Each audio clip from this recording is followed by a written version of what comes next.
ध्यासाने एक दिवस मी त्या शंकराच्या देवळात जाईन आणि मी त्या साधूप्रमाणे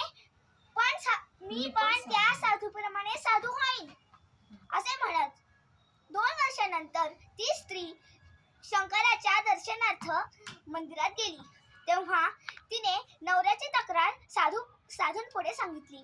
तेव्हा साधू म्हणाले, जर तो साधू होईन असे पुन्हा म्हणाला तर नेहमीच तुम्ही साधू होईन म्हणता. आज साधू होऊन दाखवा असे तू त्यास जोरात सांग, म्हणजे पुढचे काम मी करतो. दुसऱ्या दिवशी भांडणात बायकोने साधूंचे वचन अंमलात आणले. लगेच बळवंत उठला. त्याने अंगाला राख फासून लंगोटी परिधान केली व तो त्या साधूपाशी जाऊन म्हणाला, मला साधू व्हायचे आहे, म्हणून तुम्ही मार्ग दाखवा.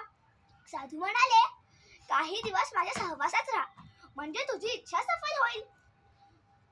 थोड्या वेळानंतर बळवंत म्हणाला, माझ्या अंघोळीच्या ऊन पाण्याची सोय कोठे आहे? तेव्हा साधू म्हणाले, तुम्हाला साधू व्हायचे आहे ना, तर नदीत जाऊन अंघोळ करून या. अंघोळ करून आल्यावर माझी जेवणाची सोय कोठे? असा त्याने पुन्हा प्रश्न केला. तेव्हा साधू म्हणाले,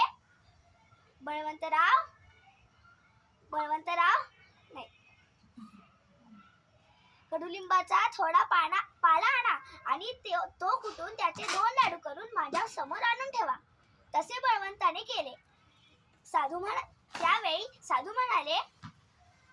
त्यावेळी साधू म्हणाले, बळवंतराव, तुम्हाला साधू व्हायचे आहे ना, तर एक लाडू तुम्ही खा, दुसरा मी खातो. हे ऐकताच बळवंताने तेथून हळूच पळ काढला. धडपडीचा प्रपंच बरा, पण आरामीचा परमार्थ नको असे वाटून तो उद्योगाला लागला. काका